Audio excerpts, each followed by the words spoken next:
Welcome to the shop. This video we're going to build up the x-axis. So what I've decided to do is I got quite a bit of this bar left. There's no real need for me to put a separate block on here. I'm just going to cut a longer length of this 4 times. So I'm going to send 2 down the far end there. I'm going to have 2 in here. About 3 inches long, something like that, and then clamp this in place and then drill a pilot hole down through. But before I do any of that, and I have actually forgot to do this on one occasion on one of my builds, and that is to put the grease nipple in your ball nut. Before you go any further, there's another item to go on here too, and put it in a place that you know that you can get at after you've assembled it all and you've got the Z-axis on as well. So I put it on there so you can get at it very easily. And the other item to put on is the link between the ball nut and whatever I'm going to fabricate up to attach to the Z-axis upright. So we'll put that on there before we forget it, because it's quite a bit of work to disassemble everything. So if we put it on now, we can forget about it.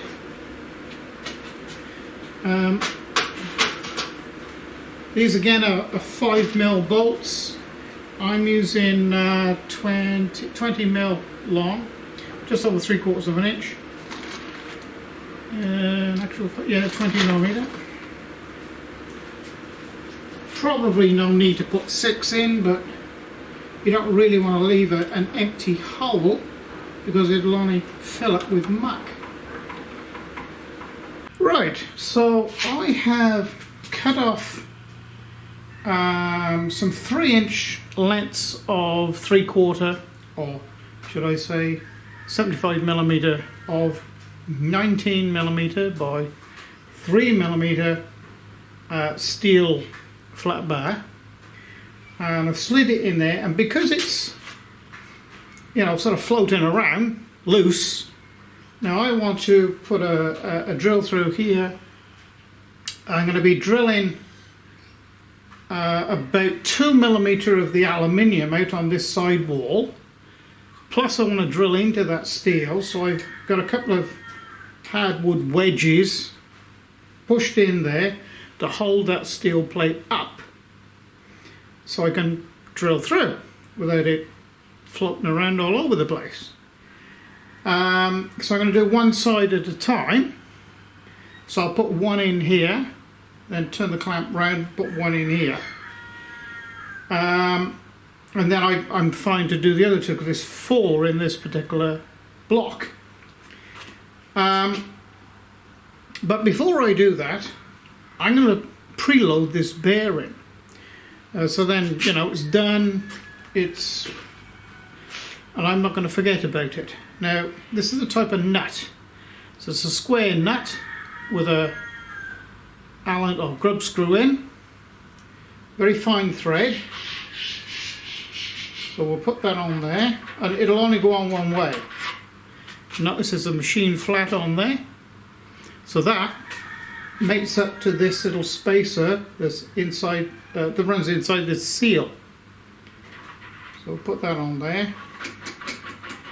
So you can do this up with a shifter. Now, to hold the screw, this is very, very hard steel. Okay, you saw me a few minutes ago machining it on the lathe, and that was a tungsten tool cutting that, and it was pretty damn hard. So what I'm going to do, all you need to really do is just get a rag, a good cotton sort of rag, bit of old shirt, and a pair of grips, because you're not going to be doing this up tremendously tight. It just needs to be firm. I'll show you how firm now. Let's just get this the right size. Alright, we're the right size. And this is how firm you need to be. 2 fingers all the way down here. Okay, release, 2 fingers. That's it.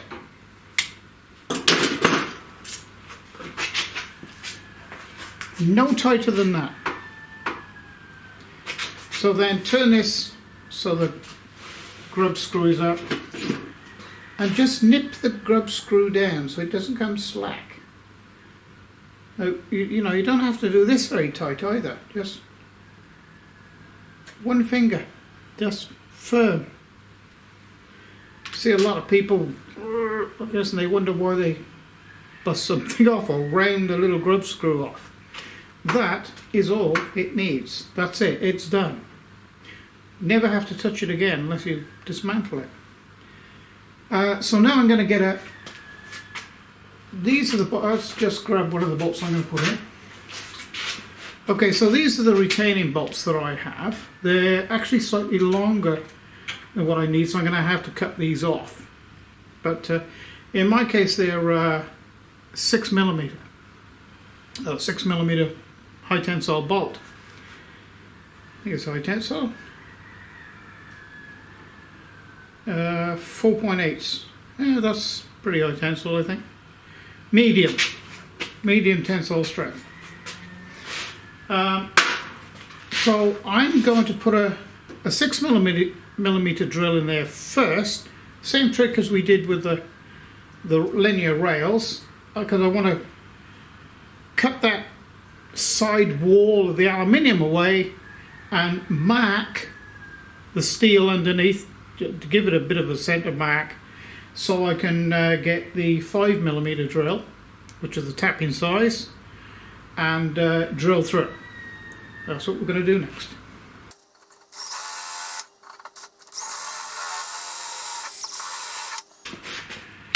Hopefully that's enough of a mark.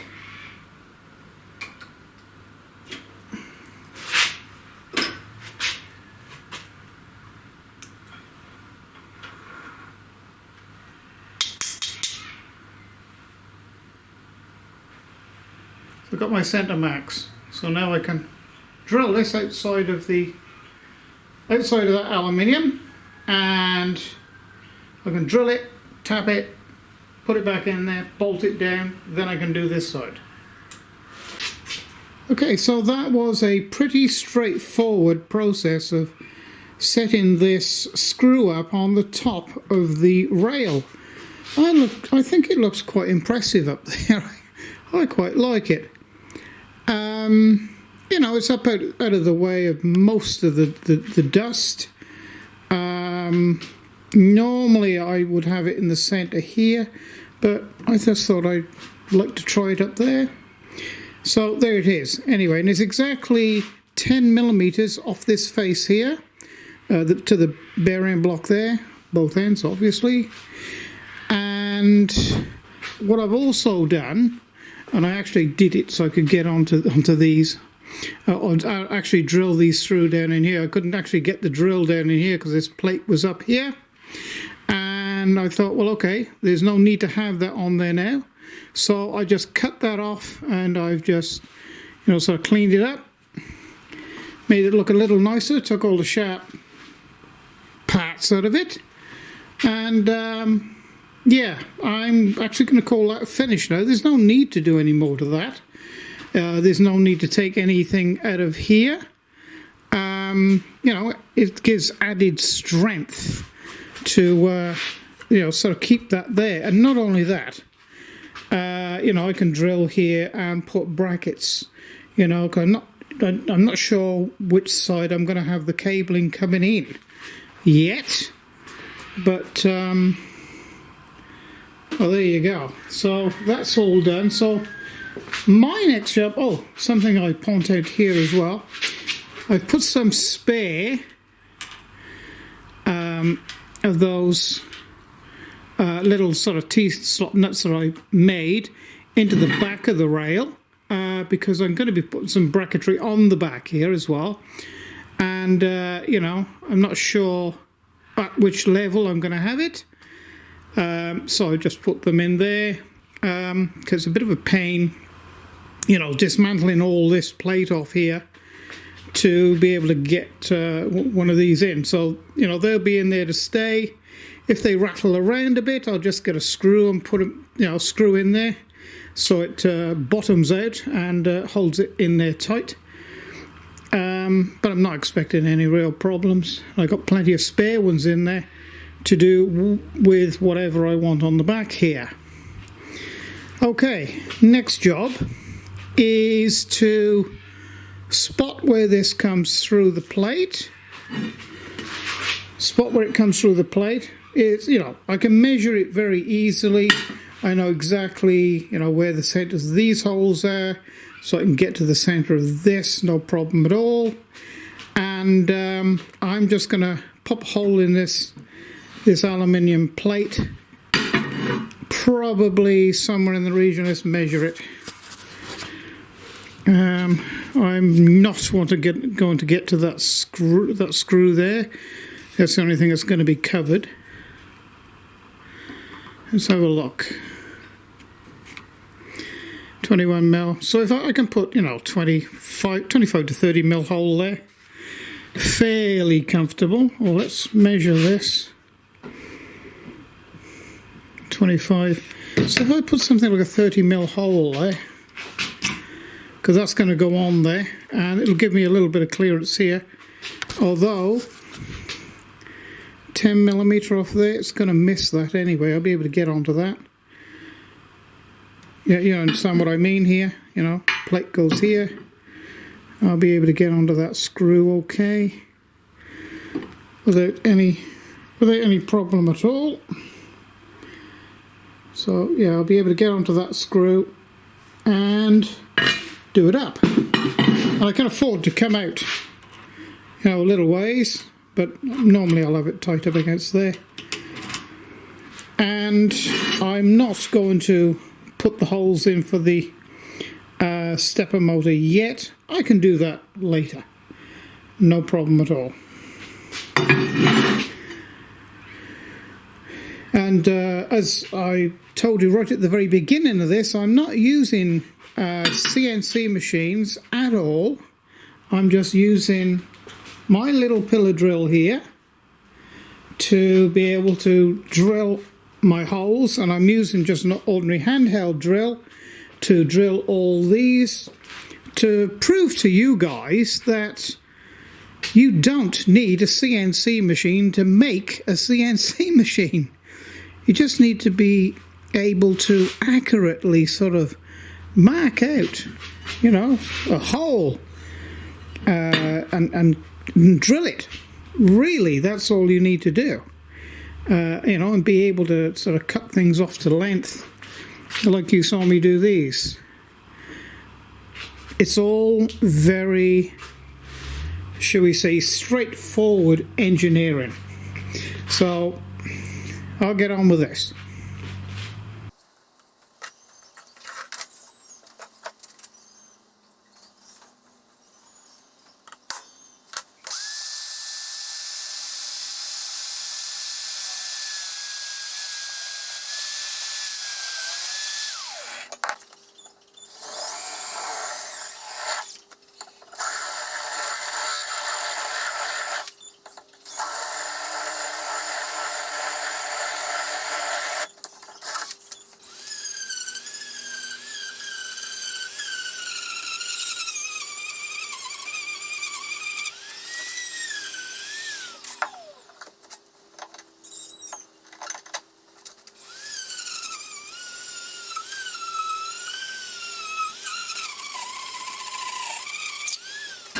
Okay, so now is the time to get your gantry absolutely level and square off these two rails in line with the surface of the bed, or as close as you can get it.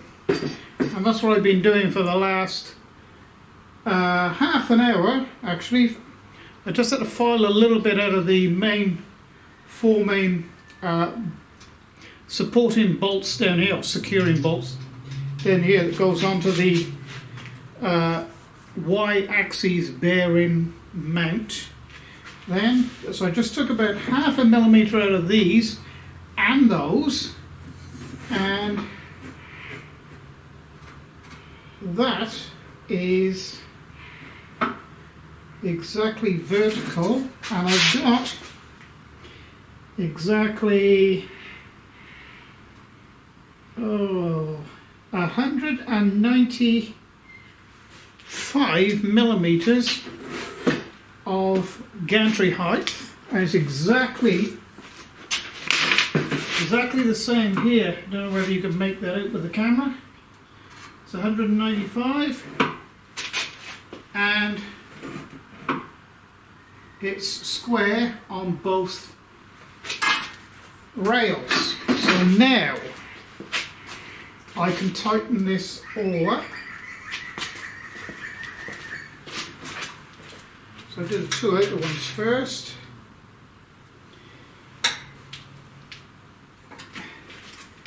Again, you don't have to over tighten these because they're going into aluminium. Nice and firm.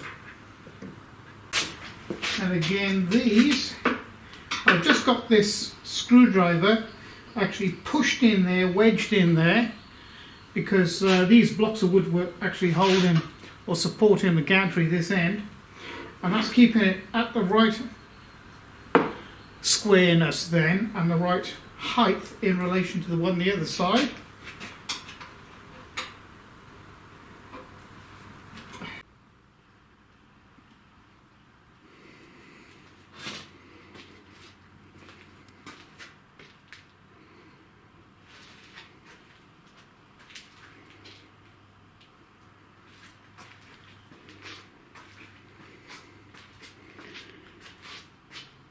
So I'll just give you a little bit of a fly around now, so you get a good look at the gantry setup.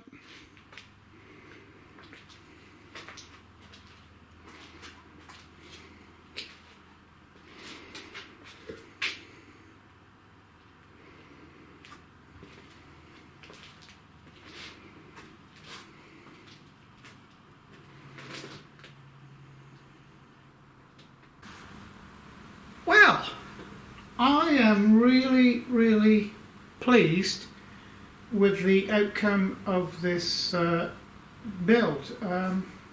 It's everything I planned it to be. So we have now a good solid X-axis there, finished.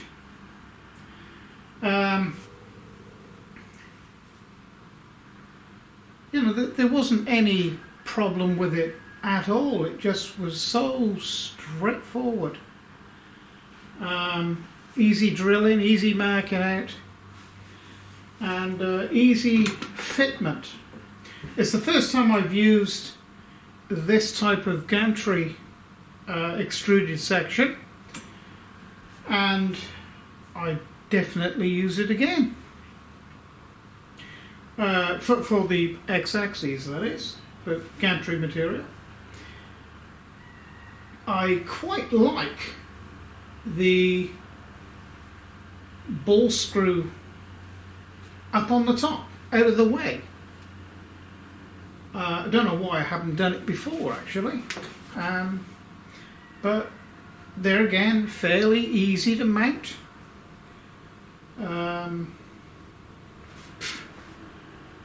Really simple, and you know, you've seen me throughout this build. All I've used is hand tools, hand power tools, you know, and a little bit of a pillar drill there, just to prove to you that you can do it in your own workshop. You don't need all the machines under the sun. All you need is a couple of power tools to make it easy. You could do it with a hacksaw and things like that and a little angle grinder, but you know, you've got to try and make it a little easy for yourself. And I hope I'm showing you, you know, a way that you can make one of these CNC routers to a commercial standard. Let's face it, this is a commercial standard that, you know, if you were interested in seriously building one for a hobby or to start your own business, you can do it. The total cost of this is going to be around $3,000. Now, I've dubbed this the MAXI CNC Router build, and the plans and all the information on parts and prices and the vendors that I use will be on my Patron pages. There's quite a bit of information on there already. Sometime this coming week, the plans for the chassis will be on Patron. Recently I've had a few problems. They're building a new housing estate about 2 miles down the road. Well, yesterday one of the excavators tore through what they call NBN in Australia, which is the high fibre optic telephone lines. So we got no internet at all we got is mobile phone. You know, this video is going to be a bit late going up. So hence, you know, other things that I should be loading up, you know, it's just going to be about a week late. So anyway, having said all that, I hope you've enjoyed today's video of building this gantry up, and especially the X-axis. I've enjoyed doing it, actually. I've really enjoyed doing it. And if you've enjoyed the video, please press like and subscribe. And if you would like to become a patron and support the channel, the information for Patron is below this video, just in the video description area. So, the next video, I think I'm going to be starting to build the Z-axis up. I want to leave the Y ball screw off for the time being, because you know, it's nice to be able to slide this up and down and around, push it out the way, or do whatever I want. And I think that'll be like the last mechanical item to go on before I start putting all the stepper motors on. But that's a fairly easy job. I can drill that in place by hand. I'll show you how to do that. But anyway, the next video is going to be the Z-axis. That might be a fairly lengthy one. I may have to break it into two. I'll try not to. I'll try and put it in one. So until the next video, thank you for joining me, and it's bye for now.